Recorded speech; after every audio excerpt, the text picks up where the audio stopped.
Welcome to Talking Feds, a roundtable that brings together prominent figures from government, law, and journalism for a dynamic discussion of the most important topics of the day. I'm Harry Littman. We begin today's special topical episode with a quiz. What is the leading cause of death for all Americans aged 18 to 45? Car accidents? No. Guns? No. COVID? No. It is overdoses of the drug fentanyl, which claim over 70,000 lives a year, some 2/3 of all of the record-setting 100,000 plus drug overdoses in this country in 2021. If you're like me, you found this fact astonishing, particularly given the very limited public knowledge of fentanyl. The drug began as a highly effective treatment for chronic pain in the 1990s, but for a variety of reasons over the last 6 years, it has morphed into a public health crisis of the first order and a series of law enforcement challenges of unprecedented difficulty. To make matters worse, fentanyl is often cut into all manner of drugs, from pills to heroin, and can be lethal in very small amounts. And unlike heroin, cocaine, or marijuana, it is synthetic, cooked up in a lab like methamphetamine, yet it is distributed with all the professional organization and muscle of two of the world's largest and most dangerous drug cartels. In this special episode of Talking Feds, we bring together three of the nation's most knowledgeable experts on the various aspects of the drug overdose epidemic plaguing the country. And in addition, we have the special opportunity of sitting down with the top federal law enforcement officer for fentanyl and other drugs. So, to set up the problem in all its difficult parameters, we welcome three terrific experts, and they are Dr. Nora Volkow. Dr. Volkow has served as the director of the National Institute on Drug Abuse since 2003. Her work has been instrumental in demonstrating that addiction to drugs is a brain disorder. She previously served as the Associate Dean and a Professor of Psychiatry at the Renaissance School of Medicine at Stony Brook University. Dr. Volkow has published a long series of peer-reviewed articles, book chapters, and 4 other books on brain imaging for mental and addictive disorders and co-edited Neuroscience in the 21st Century. She won the Nathan Davis Award for Outstanding Government Service, and she was named Innovator of the Year by U.S. News and World Report. Dr. Volkow also was among Time Magazine's Top 100 People Who Shape the World and Fortune Magazine's 34 Leaders Who Are Changing Healthcare. Dr. Volkow, thank you so much for joining this episode of Talking Feds. Oh, thanks for having me. And it's great to call me Nora. Lenny Bernstein, a reporter for the Washington Post. He's been covering health and medicine since 2014. He began his career with the LA Times in 1985, then went to the Post in 2000 as an editor for their national desk. He's been awarded the Pulitzer Prize for National Reporting, the George Polk Award for Medical Reporting, and the Hillman Prize for Broadcast Journalism. Quite a trifecta. Lenny, thanks very much for joining this episode. Thank you for having me. Dr. Keith Humphreys, the Esther Ting Memorial Professor in Psychiatry and Behavioral Sciences at the Stanford School of Medicine, as well as a fellow at the Stanford Center for Innovation in Global Health. He's also a senior research career scientist at the VA Health Services Research Center.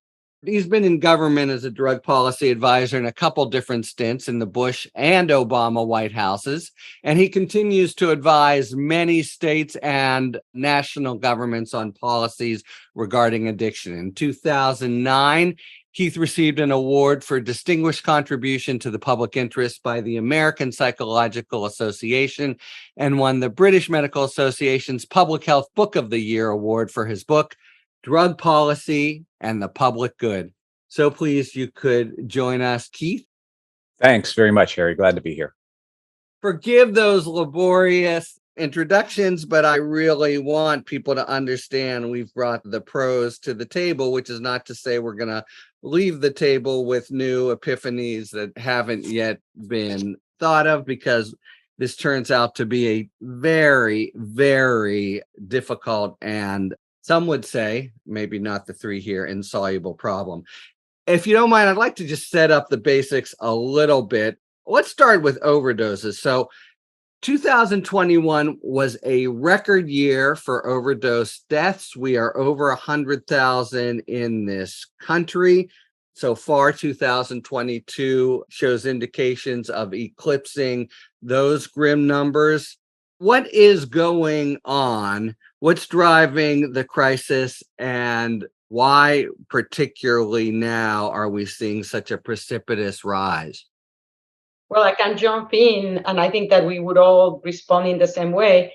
There are two major factors that are driving this. One of them has to do with the COVID pandemic, which has exacerbated the vulnerabilities of individuals and communities, which makes them more prone to take drugs. And that includes, for example, the closing of support systems that existed to provide with treatment to individuals with substance use disorder, including emergency departments. So those support systems, the loss of jobs, the isolation, all of those are factors that increase stress. And we know that increasing stress drives drug taking. But at the same time, there is another element that has played an important role, and is that during the COVID pandemic, we have seen an acceleration of the distribution of fentanyl throughout all of the country that was limited in the Northeast, and now it's absolutely everywhere. That was limited to used to contaminate heroin, and now it's used to contaminate everything. And the most recent development is the bringing of illicit fentanyl in illicitly manufactured prescription pills is now opening up the gate to making people that in the past would have not been at risk for having an overdose now are clearly very much at the chance of overdosing if they purchase an illicit pill, whether it is a stimulant, what they think is a stimulant medication like Adderall, or a benzodiazepine medication they think that it is to help them sleep, or even a pain analgesic. So those are two major factors. But within each one of them, of course, there are specifics. But this is overall what I would say is driving the really high numbers that we are seeing.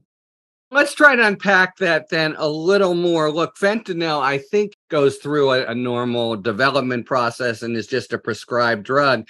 But it is my sense, the first I ever heard of it, maybe most people ever heard of it, was 2016 when Prince died of an overdose. Is it largely a matter of the illicit fabrication and distribution of it, or as with, say, OxyContin, largely a matter of abuse of the existent prescription and pharmacological system? Do we have a sense of that? And if I can add to this, why do we go from 1990 to around 2016, 2017 with fentanyl as a footnote, and now all of a sudden, I believe it's involved in something like 2/3 of these 100,000 plus drug overdoses annually? The deaths are coming entirely from the illicit supply of fentanyl. There's nothing wrong with fentanyl. It was invented by Janssen about 60 years ago. It's actually incredibly useful when used medically for things like controlling pain and late-stage cancer. It's used in surgeries and anesthesia. But in those settings, it's going to be precisely measured out at a very, very small dose. And in that case, it's useful. And in an illicit market, it's of wildly varying potency, and the person taking it, of course, not being prescribed to them by a physician. They don't know what they're necessarily taking. Yeah, do they think they're even taking fentanyl? That's a really good question, to the extent to which people know what it is they're taking. At this point, if you're in an East Coast heroin market, you probably do know, because virtually every heroin that is seized has fentanyl in it. But for people who are using other types of drugs, like the ones Nora just mentioned, like pressed pills that look exactly like prescription pills and you think it's an Ativan, that can be fentanyl and you don't know it. And that is why we've had a number of deaths of kids, teenagers, college kids. Yeah. And the reason that's happening is, if you've used heroin for a very long time, you do have a certain amount of tolerance to opioids. If you've never used opioids and you take what you think is an Ativan and you take fentanyl instead, you have no tolerance to that, and your risk of overdose, meaning that your breathing slows down to the point that it stops, is extremely high. And that's the diabolical nature of the market. One other thing that people may wonder is, why do traffickers make fentanyl at all, given that it kills people? Yeah. Why would you want to kill your customers? It's because the profit margin is simply spectacular. Can you explain? So with heroin, you have to have a farm somewhere. You're probably overseen by a dodgy warlord in a part of the world with weak governance. And then you have to process that plant product, opioid poppy, and ship it 7,000, 15,000 miles, getting it past all these border posts, worrying about interdiction. Whereas fentanyl, a single chemist can whip it up in a sink, including very close to the final market source.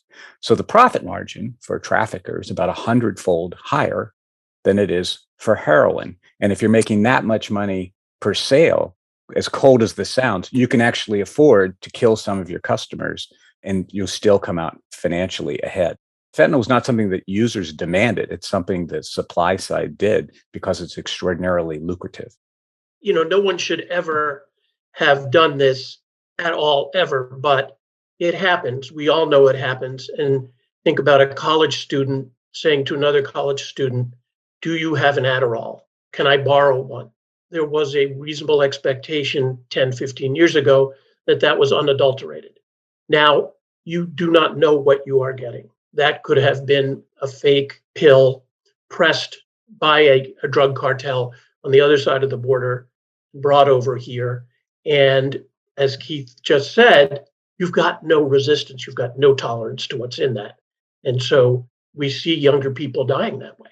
Well, let me stick with this example because I just want to understand. I think, in my mind, okay, I'm addicted to heroin. So I have in my, this may be terribly antiquated, but you got to go somewhere to a seamy place and risk violence and someone brings it to you. Let's stay with my dorm mate. Where does he get the Adderall from? And how is it sort of readily available on campus, and is that related to what Lenny was just talking about with the whipping it up, Breaking Bad style in a sink? Well, smart and savvy kids can get them online. They don't have to go to a bad part of town and deal with someone who's got a gun stuck in their belt. They can buy them over the dark web from the US suppliers or from other countries. They show up in the post office box. Yeah, so if I were going to ship, a bale of opium poppies, right, that would be very detectable. But, the supply of fentanyl can fit in a routine, looks like just like an absolute ordinary letter from another country. Why another country, by the way? Why? It generally is manufactured abroad? Yeah, initially it's China in the shadow of their Licit pharmaceutical industry, but increasingly they're now shipping what are called precursor chemicals. So like these are the things you use to then make the drugs you're going to sell, shipping them directly to Mexico, and then they're imported over the land border. And so that's the trade. But, with the internet, it doesn't matter. We buy lots of things. We don't know exactly where they're made anymore. That's just how, global commerce works. So to the end user, that can all be hidden. All they know is that this particular site or the particular site that looks nice and designed for a 19-year-old somehow is connected. You guys have twice used the word cartel. So there are big, bad, nasty international businesses with machine guns behind them who are at the beginning of this supply chain. Yeah. A single chemist can do these things on their own, entrepreneurial chemists. And there's certainly probably some of that, including some people, particularly in China, who probably work in a legitimate industry during the day. But to distribute throughout the United States and to pay off people has to be paid off, and also to protect the physical plant in corrupt countries takes a large transnational crime group. And so they are pivotal to this international trade of chemicals from China to Mexico and then fentanyl into the United States. I was just going to comment that what it is clear is the incentives for bringing fentanyl into the illicit drug market are gigantic and driven, of course, by greed. And that unless it is targeted very, very proactively, they are not going to go away because they have the capabilities of rapidly shifting their modes of distribution. And from the synthesis perspective, it is relatively easy to synthesize. Where there is the opportunity to actually constrain it is by regulating the precursors. And that is, of course, one of the main targets. But the other side of the coin, and I think this is one of the issues that also should come into the discourse, is that while people that are taking heroin and people that actually are taking other drugs regularly know that there is a high risk of their drugs that they are buying to be contaminated, many others do not. And that could be your teenager, or it could be your middle-aged person that cannot get their physician to prescribe a medication for them to go to sleep. So the importance of educating the public about the reality of what the dangers on the illicit drug market currently are is crucial for us as a nation to bring it forward. Because now fentanyl is literally everywhere. And as Lenny was mentioning and Keith, we now saw for the first time more than doubling in 1 year period the deaths from adolescents from fentanyl overdoses. And as Keith mentioned it, it's not that the teenagers seek out fentanyl, not at all. They have very low levels of heroin, cocaine use, which is also frequently contaminated, but they do favor illicit prescriptions. And that's where the hook comes. But it's also middle-aged people. So it's not, now we diversify it enormously. So in terms of what is it that we can do, training and educating the public and the providers about the dangers associated with fentanyl. And the other aspect that we also need to be aware is fentanyl, by its potency, it actually increases the risk of overdose, but it's also highly reinforcing and can therefore have properties that people that are addicted to heroin, that have become tolerant to it, find as positive. So now we're seeing a group of opioid users that seeks out actively fentanyl. And of course, targeted intervention need to be different for them than it is for other people that are not seeking, that in fact are afraid for taking fentanyl, but do not know how to test their drugs. Yeah, so I see this dual market. Let me just stick with this pharmacologically for 1 second. I've always thought of, heroin as top of the charts in its analgesic, if that's the right word, properties. And we read that fentanyl is 100 times as potent, 100 times as addictive, which among other things means teeny little changes could be the difference from strong pain suppression to overdose. How do you even do that? And what's it even mean to say that something is 100 times more potent than heroin? Well, from the perspective of pharmacology, what we've learned is that drugs bind to the receptor, right? And in that interaction, it modifies three-dimensionally the position of the receptor in the membrane of cells. And that initiates a cascade of events inside the cell. And the ability of these opioid drugs to initiate that cascade varies enormously from one to the other. So, for example, fentanyl is much more active at creating this signaling than morphine or heroin. And that's why it's so much more potent. It's just much, much better at binding. It just fits and sticks better than heroin. It's not just the stickiness. So there are two properties. One of them is its affinity that relates to the stickiness. And there are drugs that have higher affinity than others.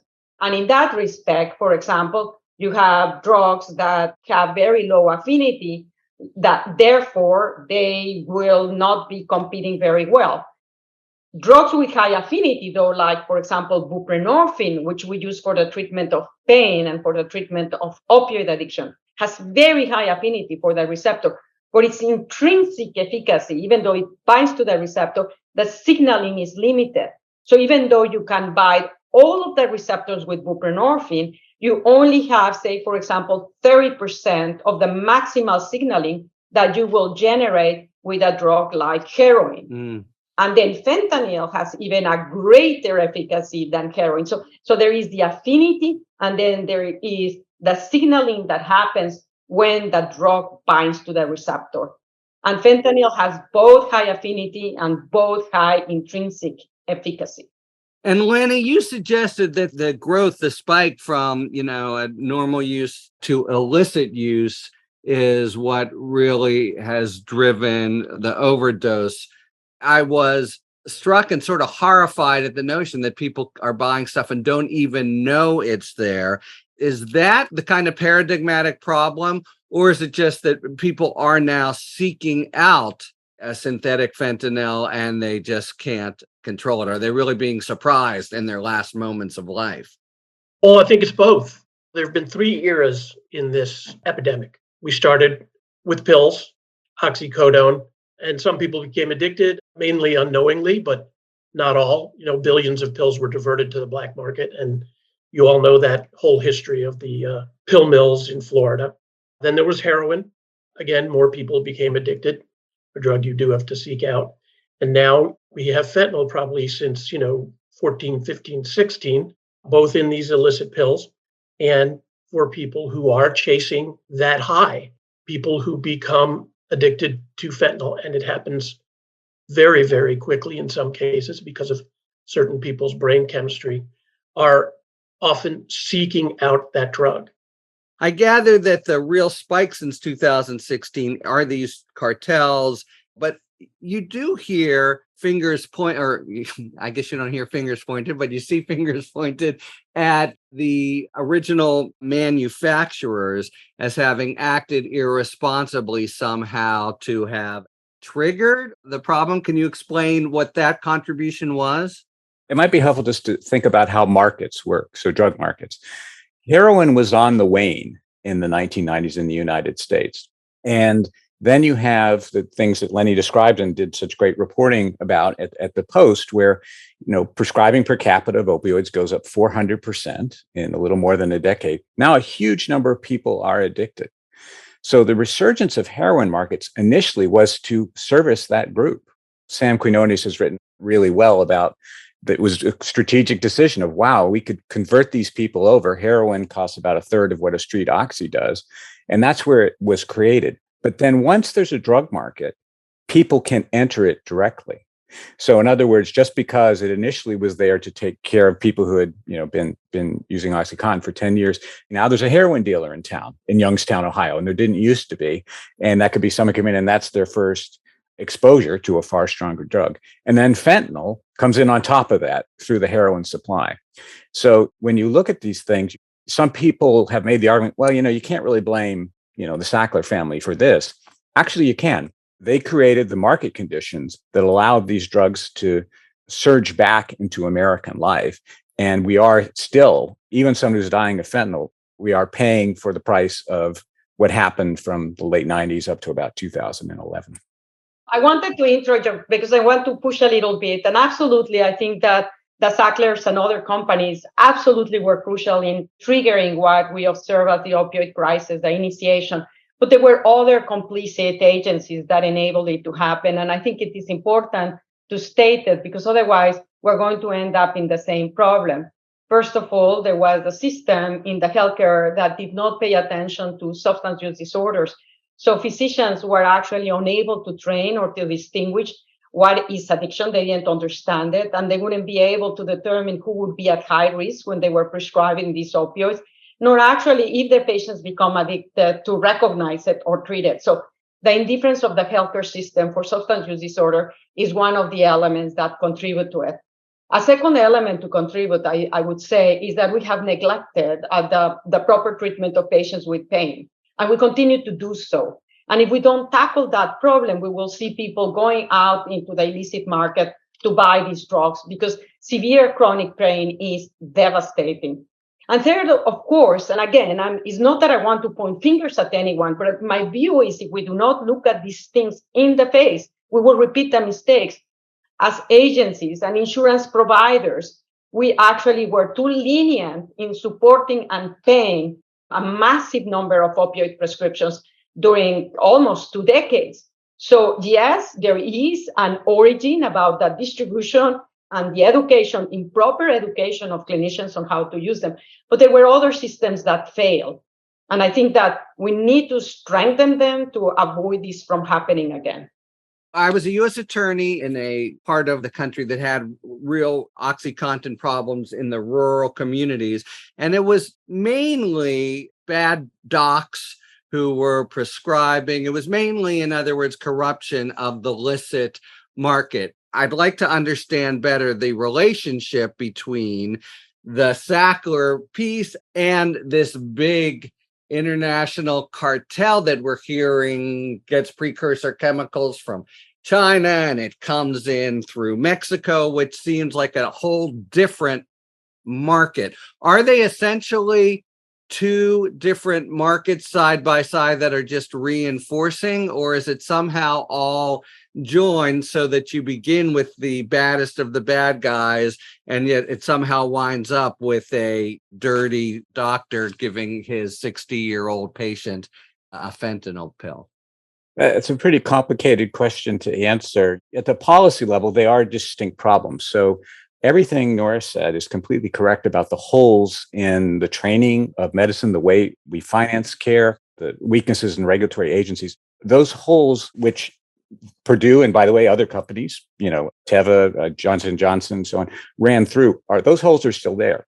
So from a policy viewpoint, it matters to know that those are legally regulated companies, ostensibly. So we have a lot of capacity to fill those. So if you're a U.S. attorney or you're in the Congress or whatever, you think, okay, how did they do that? How did they market this way? We can stop them. Whereas on the illicit side, you have none of those tools. There's no license to be a fentanyl dealer. You can't put any constraint on them. You can punish them, obviously, through the criminal justice system. But those are all gone. So in that sense, they're really different. At the level of individual people who are addicted, they could be completely blended. We see over and over and over again somebody who started with a prescription from a doctor for a legitimate health problem, pain, got into difficulty taking it over, got addicted. The doctor didn't know what to do, maybe got angry, kicked them out when he found out they were misusing the prescription. And now that person is in an illicit market, buying heroin or buying fentanyl. And it may be recorded in the end as a fentanyl death, but the story is more complicated in that person's life. Got it. All right. Last question then along these lines. You spoke at first about the problem being concentrated in the Northeast. I'm wondering, as things now exist in the spike, are there demographics about the overdose victims, young, old, race, urban, rural, etc., or is it just a completely non-discriminating drug when it comes to it? It gets a little bit of everybody. We know that anyone can be potentially at risk that can get an illicit drug, but the majority of the overdoses are happening in individuals who are 24 to 44 years of age. There is a higher rate among men. And the groups, race and ethnic groups that have the highest mortality from overdoses are whites and American Indians and Alaska Natives. Now, these demographics are changing actually quite rapidly. And we now know, for example, that the group that has the fastest rate of overdose deaths in the United States are Black Americans, which actually had been sort of protected to a certain extent because of the fact that they were less likely to receive treatment for pain. They were not given opioids. But now that the whole mixture of drugs is coming into fruition, we're seeing that they, of course, are very vulnerable. And that's where we see the highest rate of increases in overdoses. But in absolute numbers, 24 to 44 years of age, white Americans, American Indians, and Alaska Natives. And I think that another issue that we should comment upon overall, because it does point to the nature of what we're living, is that more and more we're seeing that the overdose deaths with fentanyl, as well as other drugs, have multiple drugs on board. So it's not just fentanyl by itself. It's combined with benzodiazepines, or it's combined with anticonvulsants, or it's combined with alcohol. Similarly, methamphetamine deaths or cocaine deaths are frequently combined with fentanyl. So more and more people are subjected to multiple substances, unbeknownst, or sometimes because they seek them out. And that makes the treatment of and reversal of overdoses so much harder to deal with.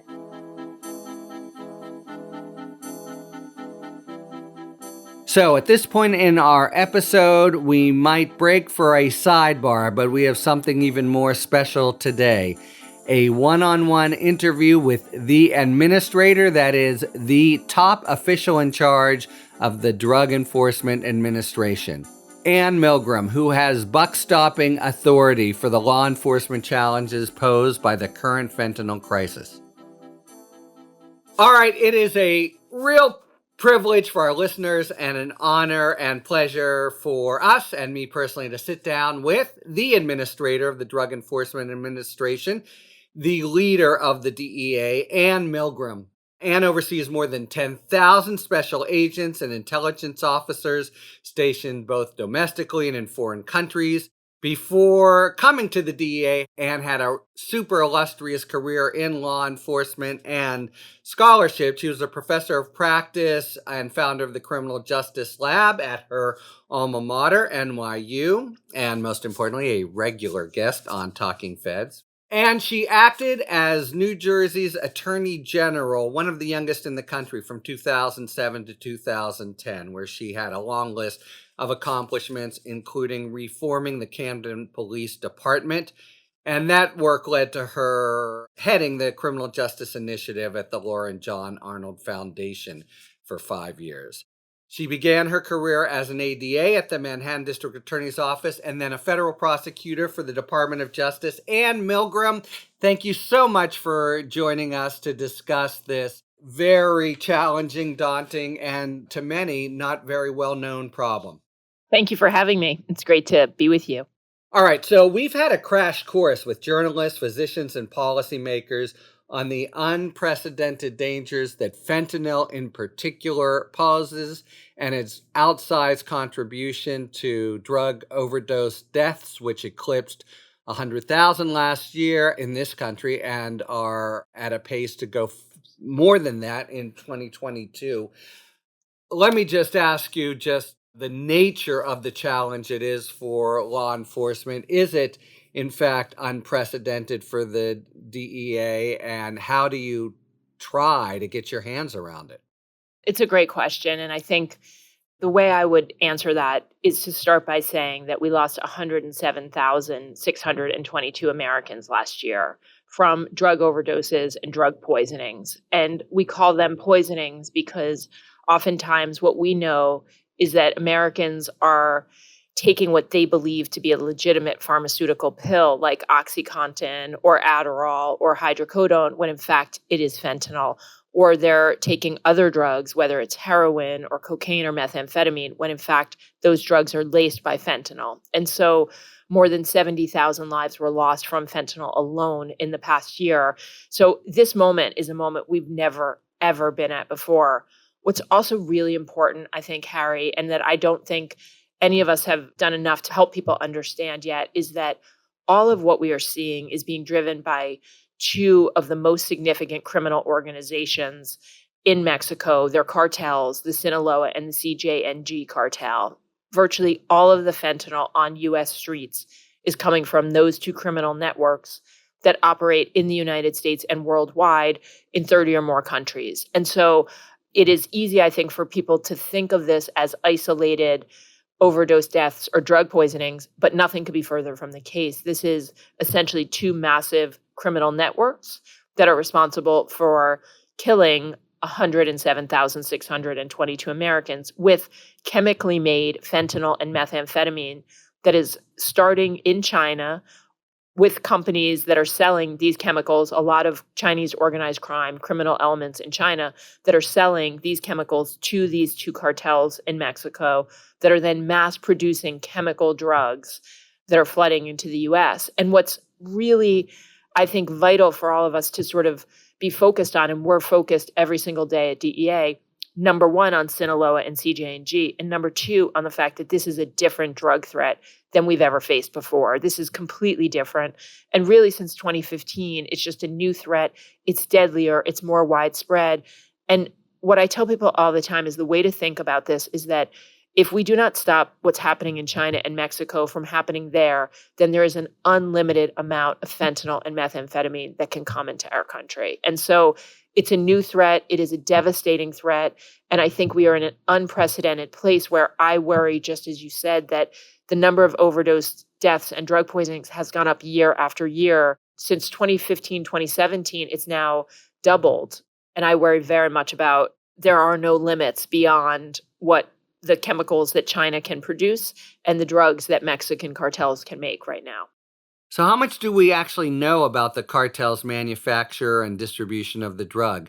And is the current situation related to the broader opioid crisis that we've been hearing about for over a decade that is widely considered to be driven, at least in part, by drug companies?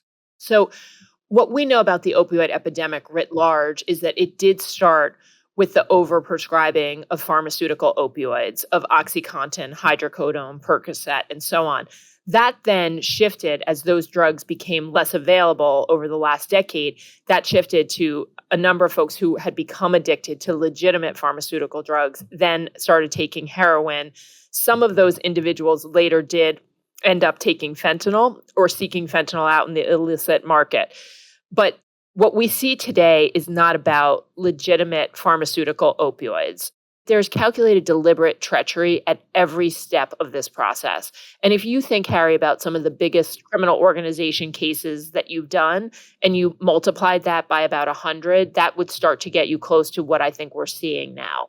So it starts in China, where these chemicals are being sold, they're mislabeled, they're deceptive in how they're packaged and shipped. Precursor chemicals, yes? Precursor chemicals, exactly. So that's the first level of deception, is that they're not forthright about what is actually being sent to Mexico and to some other places in Central America that are then brought to Mexico. The next level is happening in Mexico, where Sinaloa and CJ&G are making fentanyl powder. They're then, and again, this is illicit fentanyl that will be used to sell illegally in the US. There's nothing medical or pharmaceutical about it. This is just all illicit fentanyl. The cartels are then taking that fentanyl powder and they're pressing a large amount of that into fake pills. Now, people use the term counterfeit pills. I don't like it because it gives the impression that it's really Oxy. It's just a different version, or somebody's, making something that's like Oxy. It's not Oxy. Again, there is deliberate calculated treachery where what the cartels are doing is they're buying the stamps and the colors to make the pills look as though they're real. Those pills are all fentanyl and things like Mexican Tylenol or other fillers. So again, it's a lie, it's a trick, and it is intending to deceive Americans, particularly young Americans, for example, on social media, that believe that you could buy a legitimate Oxy on Snapchat, that you could buy an Adderall on TikTok. You can't. And we should be very clear in saying this, that you cannot buy a legitimate pharmaceutical on social media or on the internet. But what the cartels are doing is they're taking advantage of a few things. Number one, the fact that we did have this opioid epidemic where there was an extensive amount of pills in the US. And so that's a piece of it. The other piece is that they're really exploiting social media, particularly for young people, because people are connected in networks. There's a false sense, I think, of safety and comfort that comes from that. And then they're saying, hey, I've got an Oxy. Do you want an Oxy that I'll deliver to your house? And so what's happening, Sinaloa and CJ&G are making this fentanyl. Some of that fentanyl they're pushing into the US in powder form that's then being used to lace cocaine or heroin or methamphetamine. Are they then just connecting with pre-established cocaine and heroin distribution conspiracies to have this laced in, or are they running everything from China to end product? Right. So this is a really interesting question. So I think when I was beginning as a prosecutor and doing drug cases, and probably for you too, your question sort of indicates to me like your experience was the same as mine. There was a cocaine dealer, there was a meth dealer or heroin dealer. They weren't always the same person. What we see now is really, we call it polydrug. So even coming out of Mexico, when we have seizures just along the border, almost always right now, we have these massive seizures. There'll be fentanyl powder, fentanyl pills, methamphetamine powder, and then some cocaine, heroin, or marijuana, often money as well, sometimes guns. And so what we see is that all of this is being trafficked together by the cartels.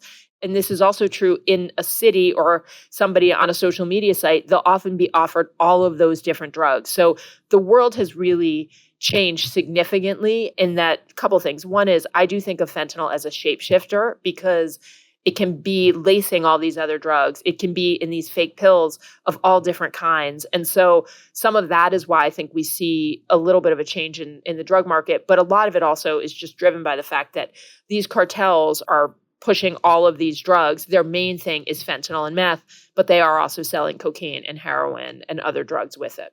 And the experts explained to us how the sort of vicious commercial calculation where, you lose a few customers, it's just a cost of doing business. Well, look, this strikes me as an old style prosecutor, as you keep putting it, as incredibly difficult to try to police. It's synthetic, it's smaller, it comes in, and it doesn't have the same kind of on the street distribution pathways. What sorts of new strategies are you trying to bring to bear? So the first and most important thing I can say is that we are relentlessly focused on Sinaloa and CJ&G. the two cartels that are operating worldwide. And we also, as you know, operate worldwide. We have almost 300 offices across the United States and across the world. And so we are mapping, we are analyzing, and we are targeting those two significant networks. As a rule, it's something we've often focused in the past on high value targets. So think about the case that we brought against El Chapo, who was one of the leaders of the Sinaloa cartel. But in today's world, with what we see and what we know, it's not enough to take down the head of the cartel. We have to disable the network, the entire network. And so we're thinking about this much more in the way that I think the United States has evolved to think about terrorism in the past decade or two, which is to think about networks as a whole, as opposed to just the individuals at the top of those networks. The second thing we're doing that I think is vital is that we've launched something called Operation Overdrive. We've, since the beginning of this year, worked very closely in 34 cities across the United States to target the overdose deaths and drug poisonings and the drug-related violence, and to do what we can to reduce things like drug-related violence. So when I say 107,622 American lives, that is just the drug poisonings. It doesn't include all of the increased violence we've seen in communities, much of which is drug-related. And so Miami is a great example where, working in partnership with the Miami PD, other state, local, and federal partners, we have essentially operated for 3 months in the 4 most significant violent hotspots and been able to reduce homicides there by 36%. So the work of Operation Overdrive is really, how can we be proactive, data-driven in addressing the greatest threats in communities? And so what we did to start was to basically say, here, we looked at FBI and CDC data and said, what are the places across our country that are suffering the most from drug-related violence and from overdose deaths and drug poisonings? We then selected those 34 places, and we did extensive intelligence and threat assessment work to understand who are the worst offenders, who are the shooters, who are the people that are selling the fentanyl that's killing people in those communities. And then we've taken that into operations across the country. We're just finishing that first phase. We're about to go up in 57 cities and counties across the United States, again, being really focused in those communities on, who are the most significant and dangerous individuals and organizations that are driving poisoning deaths and violence deaths. That's what we are focused on in the U.S. side. I've done that, and a lot of communities have, with some success in gun violence. I mean, the fact is, people will often know who's responsible. What about the other end of the pipeline, Anne? Is there anything to be done with, given all the sort of geopolitical complications with China, or any attempt to try to get any cooperation with international partners to reduce or smother the production of the precursor chemicals? Yes, we're very focused on this. My view is that we have to be focused on the entire supply chain. So it starts in China. We're very focused on a number of Chinese chemical companies that are the lead suppliers of the precursor chemicals. And we're focused on the network. And the network begins in China, in our estimation, goes to Mexico, and then comes into the US. And so all of that is part of this threat that we've mapped as part of the network. So yes, we have to be focused on the Chinese chemical companies, as well as on the cartels and the mass production of the drugs that are taking place in Mexico. And so it's a vital part of this conversation. There is absolutely no question in my mind that China needs to do a lot more. There are hundreds of thousands of chemical companies. They're unbelievably underregulated. So there's essentially no know your customer laws. There's no requirement really of accurate labeling. And that allows people to really engage in this kind of false trickery, mislabel things, ship them out. And then again, we are tracking a great deal of it, but it's really vital that this problem be stopped at the beginning. Because as I said, if unlimited amounts of drugs can be created, if you have unlimited amount of precursor chemicals, we have to stop the precursor chemicals. And I gather that means the administrator of the DEA has to be at the table when the president or whatever is going over to China saying, put in our priority too, because this is an essential part of the puzzle that's killing over 100,000 Americans a year. Let me switch gears for 1 second. So I had my experience in rural Pennsylvania, and meth and OxyContin were getting pretty big. Fentanyl, I was gobsmacked to hear what a huge and different problem it is. Maybe it's because I'm, now an older fuddy-duddy, but do you find that given the enormity of it, there's a lot of public ignorance about the nature and enormity of the problem, and what role, if any, is the DEA playing in sort of public education? I think it's such an important question, Harry, and I think it is one of the most important things all of us can do is have these kinds of conversations. So I started DEA last June, and in September we put out a public safety alert, the first one we'd done in 6 years, to alert Americans to the dangers of fentanyl and to these fake pills that we were essentially seizing all over the United States. And this came to me really because I look at all of our work every single day, and you could not look at all the investigations and cases we were doing and not see the central theme of fentanyl is killing Americans.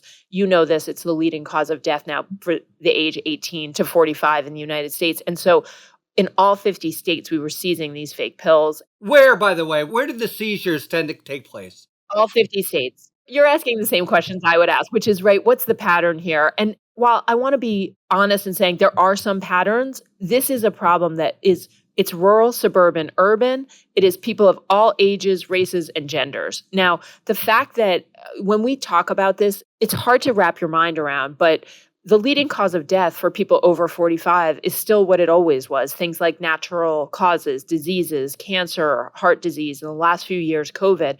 For 18 to 45, it is now fentanyl. It's far more than car accidents. Think about how much we now know about car safety. All of us put our seatbelt on. We're incredibly aware of how important it is to be vigilant and careful.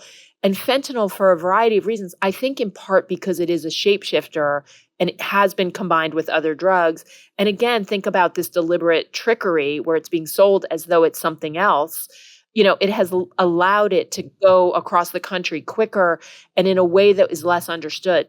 If you add all the shootings and all the car accidents together, it's still less than drug overdoses and drug poisonings. And so we've launched a campaign called One Pill Can Kill because we really want people to understand, particularly young people who may be on social media, just one pill, even half a pill, people die from. We had 80 families come to DEA headquarters to meet with me and our leadership team and to talk about ways that we can partner on fentanyl. And these are all people who've lost family members, kids, spouses, brothers and sisters.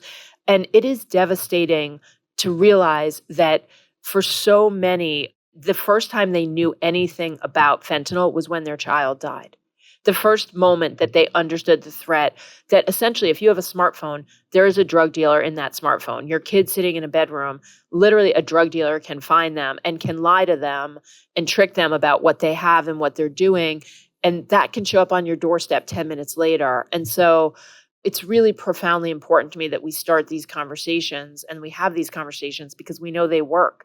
We know less kids abuse drugs or misuse drugs when they understand or have conversations with family members. And Harry, I'll tell you what I do whenever I'm with anyone, because obviously I spend my days thinking about this now, is, I'll put 10 or 15 grains of salt in my palm and show people that that is a deadly dose. That is enough fentanyl to kill someone, and you have no idea whether it's in what you're taking. And you simply cannot take that risk. And you've probably had a lot of these conversations, but there was a mom who was with us at headquarters when we did this family fentanyl summit. And she had lost both her kids to pills that they'd purchased on social media. And she just said to me, I never thought this could happen to me. And it hurts my heart to have those conversations every day. And so we think a lot about how do we meet this moment? How do we help people understand the threat? It is deadlier than it has ever been, and it is completely different. And so I'm grateful to you for doing this episode on it. And just, we have to be having these national conversations about the harm and the threat that's out there today. Yeah, you're scaring me plenty. My oldest is about to start college, and you want them to be aware. But this is, even if you are aware, it's hard to know. Let's close here, Ms. Administrator. I'm thinking of prior successful law enforcement campaigns and controlled substances campaigns, and there are challenges here that were not present there. Do you see it as basically an issue of resources? If you had all the resources in the world, money, staffing, etc., do you think you'd be able to basically beat this thing? What lies between us and obviously not zero fentanyl overdoses, but back to the kinds of levels that we saw as recently as 7-8 years ago, before this explosion of overdose deaths occurred. So no one sitting in my position would ever say that they don't need more resources. Of course, we always want more resources, Right. but what I can tell you is this. I can tell you we have the best people, and we have men and women in our operations, intelligence, and diversion divisions worldwide who literally they wake up every day thinking about how do they defeat these networks, and we are relentlessly focused on those two networks. So if you ask me sitting here, I think it's simple, but it's not easy. And so it's very clear to me what the threat is, who the adversaries are, and that's incredibly helpful, as you know. What we have to do now is everything we can do worldwide as the United States government to leverage every single tool, authority, and it's not just DEA, it's across the United States government to defeat these two networks. We've seen the United States government be successful at doing similar things, and so I have a lot of confidence that the men and women of DEA are incredible and that we will defeat these networks. But I think it's also really important to be clear-eyed about how extensive this threat is. It is a worldwide threat. Fentanyl is a uniquely American threat right now, but this sort of chemically manufactured methamphetamine we're seeing worldwide from those same cartels. And so I think the task is enormous, and we have an incredible amount of work to do. I also will tell you, I wish that the American public could see what I see every day, because I was just sitting in a room with some of our intel analysts who are running these incredible analytical process to help us understand in an even more deep way these specific networks. And it is incredible the work that's happening. Now, we have a lot of work to do to action that and to get there, but I think we're in the right place at this moment to be doing the work that needs to be done. And Milgram, thanks so much for spending time with us explaining this really unprecedented problem and all the things that the DEA and other partners in government and governments are doing to try to address it. Thank you so much.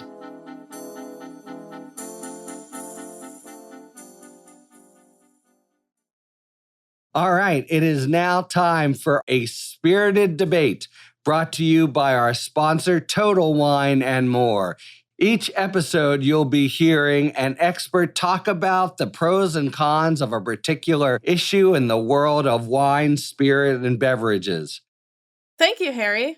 In today's spirited debate, we look at 3 different techniques for making rosé wine to see if there's truly a best way to rosé.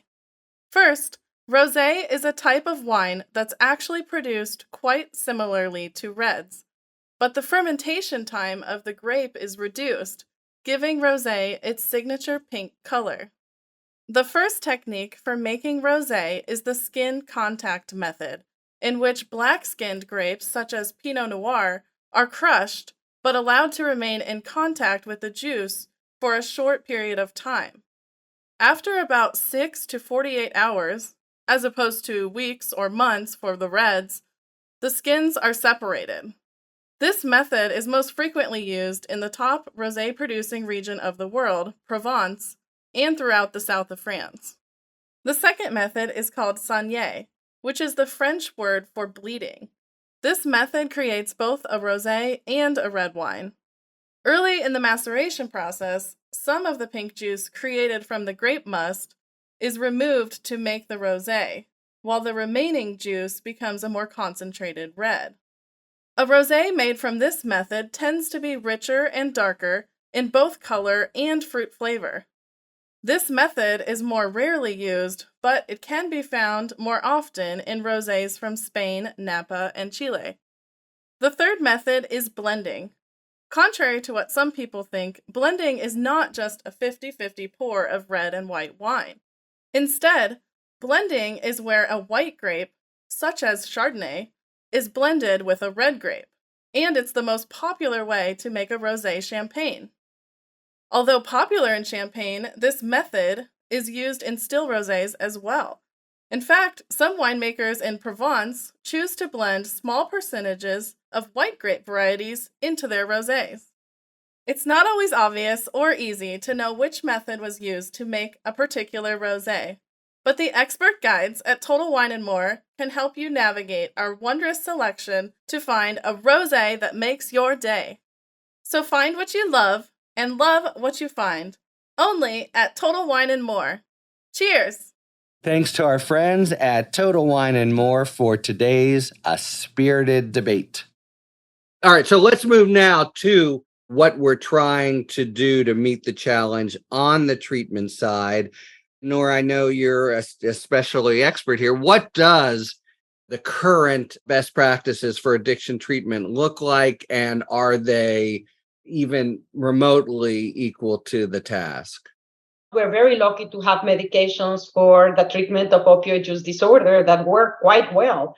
So the challenge is, how do we distribute and make them equitable to everybody that needs them? And how do we keep people that are initiated on these treatments retained in treatment? Because these medications significantly reduce the likelihood of overdose mortality and significantly improve the likelihood of achieving recovery. But there have been challenges in their distributions and initiation, and there have also been challenges in retention of patients. What sort of challenges? A very significant number of patients, and that depends on whether you are initiated on methadone, on buprenorphine, or on naltrexone, which are the three medications used. For example, methadone has the best retention, but it is probably around 50 to 60% of individuals are still on treatment at 6 months. With buprenorphine, maybe 50%, and with naltrexone is lower. So the issue of what are the challenges for ensuring that people stay in treatment longer periods is one of the areas that is actionable, and proper models of care and alternative co-treatments with supporting these individuals are likely to improve outcomes. And it's an area that, of course, we're prioritizing in research. I would add sort of a sociological point on top of all of that, which I agree with, and that is that the country is still fundamentally ambivalent about whether addiction is a legitimate medical condition that the healthcare system should treat. Yes. So you see that in the attitudes people have, sort of sometimes the hostility they have to addicted people. You see it in the low reimbursement rates. You see that in non-compliance with parity laws that are supposed to protect families so that they get addiction care for their loved ones, and then they can't get it. And you see it, I'm embarrassed to say, because I teach in a medical school, you sometimes see it in doctors. You know, what are you doing in my clinic? I'm doing medicine, not doing with addiction. Yeah, you're a criminal or whatever. Yeah. Yeah. Or you're just immoral. And I always say, you know, if you want to treat perfect people, you should not be in medicine, right? Because there aren't any. And everyone has substandard health behavior. All of us do. But those attitudes are there. And that is part of why that even though we have these terrific FDA approved medications, they are nowhere near provided and received at the level that they could be. If we took this as seriously as we take cancer or heart disease, we would have many fewer people dying than we do today. We've also made it very difficult until recently for doctors to get the accreditation they need to give out these medications. And so not that many do. We had a thing called the X waiver, which Nora, it's gone now, right? Not completely. Not completely. You had to take a multi-hour course to distribute buprenorphine, naltrexone, methadone, but all you needed was a DEA license to hand out opioids. It was much easier to hand out the drug than the thing that helps you get off of it. I'm trying to understand the relationship between treatment and overdose deaths. So I gather that many people become addicted to fentanyl, and then there's this 6-month or longer regime. What about the people who just take an overdose? What sort of treatment options are available for that most extreme reaction to fentanyl? So overdose rescue is a separate question from treating an addiction. And we have, thank God, a fabulous, cheap medication, which is called naloxone. A lot of people know it as Narcan. Mm-hmm. And what that does essentially is when opioids are binding and producing a overdose, it kicks the opioids right out of the slot. And the person, it's miraculous if you've ever seen it, 15, 30 minutes later, someone who was on the brink of death is suddenly breathing again. It's not a treatment for addiction. They're every bit addicted as they used to be, but they get through that acute crisis. And a lot of modeling that's been done, including by the Licit Stanford group that I ran, shows that getting that medication out everywhere, not just to doctors, but Amstrad, but people who use drugs, people who love people who use drugs, the dorm staff at universities, high school counselors, librarians, that can save a lot of lives in opioids. It doesn't do a thing about our addiction problem. It is separate from treatment, but people who are not alive are never going to get treatment. And every time you rescue somebody, it is a potentially teachable moment, to say, can I connect you to services so this never happens again? I mean, it does seem to me there are two really twin problems here, one of addiction and one of overdose. Now, the Biden administration is doing things here. They just announced a set of policies that focus on harm reduction, like increasing access to naloxone. I know it's always tricky, government, because they can get whipsawed so easily. But how do you evaluate the administration's response to the problem? My view is that they're actually, for the first time, the issue of expanding harm reduction has been put as one of the pillars for addressing the overdose crisis.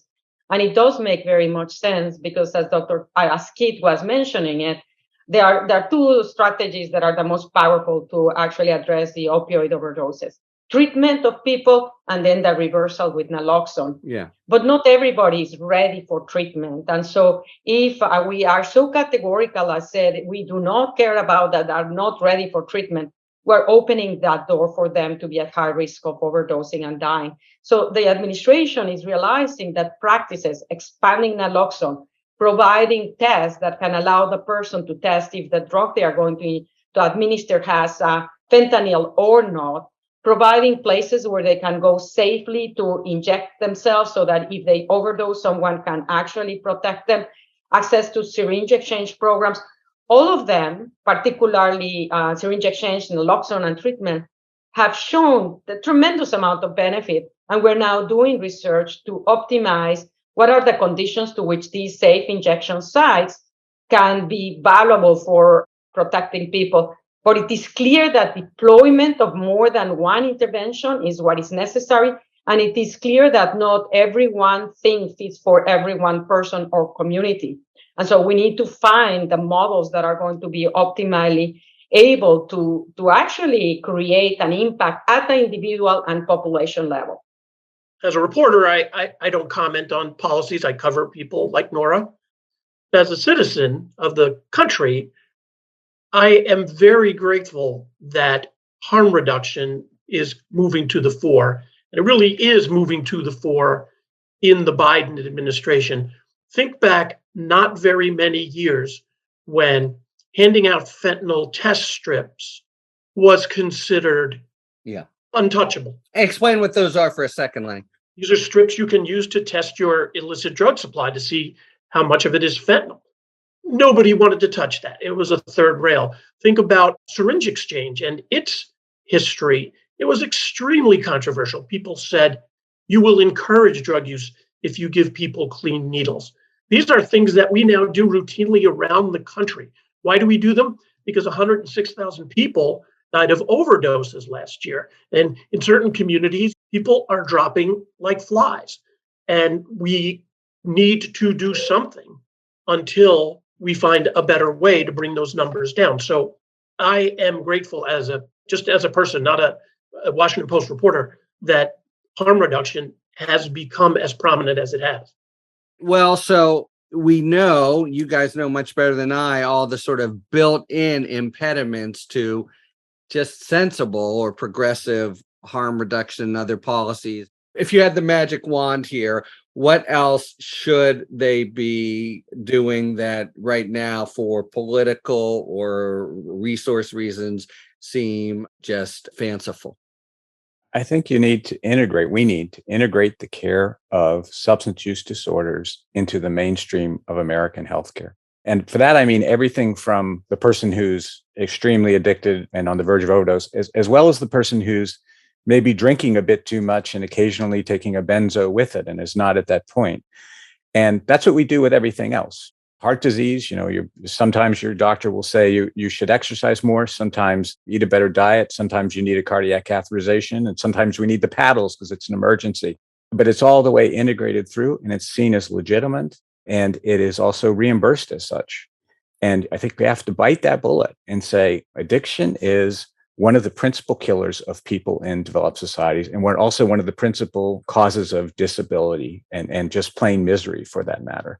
We don't ignore cancer, we don't ignore heart disease, but we do still ignore addiction. And that decision, which is in some ways a moral, ethical, philosophical decision, would then lead you to do a lot of things differently in terms of how you train physicians, how you paid for care, and how you integrated the care of addiction into the core of health. And I would highlight, I completely agree with Kit. I mean, this is a crucial thing that we can do, build up the structure to stop discriminating the treatment of addiction as a disease and to put the same level of urgency as, for example, we do for the treatment of cancer. And identify that it is a continuum, that we can prevent the more severe cases by intervening early on. As he was saying, for cardiac disease, we also see it for diabetes. And physicians are reimbursed for the interventions to take care of patients early on and to guide them toward behavioral change that will improve their outcomes.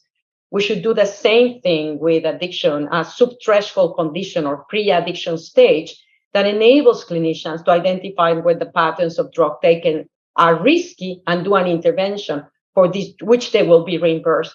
And I highlight reimbursement because without it, physicians are not incentivized to actually take action. So strengthening the healthcare systems and being aware of the responsibility, I think was one of the most important things that we can do to address the overdose crisis that we are living. I'm not endorsing this, but I just want to mention it as an extension of what Keith and Nora are talking about. There are nations that have decriminalized almost all drugs and treat this problem almost entirely as a health problem. It's very complicated and not sure if it's the right road for the United States, but that's how they view it. And we view it as both a criminal problem and a public health problem.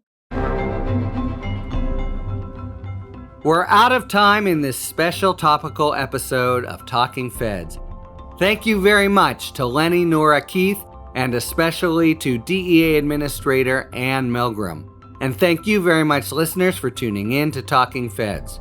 If you like what you've heard, please tell a friend to subscribe to us on Apple Podcasts or wherever they get their podcasts. And please take a moment to rate and review this podcast. You can also now subscribe to us on YouTube, where we are posting full episodes, talking books, and bonus video content.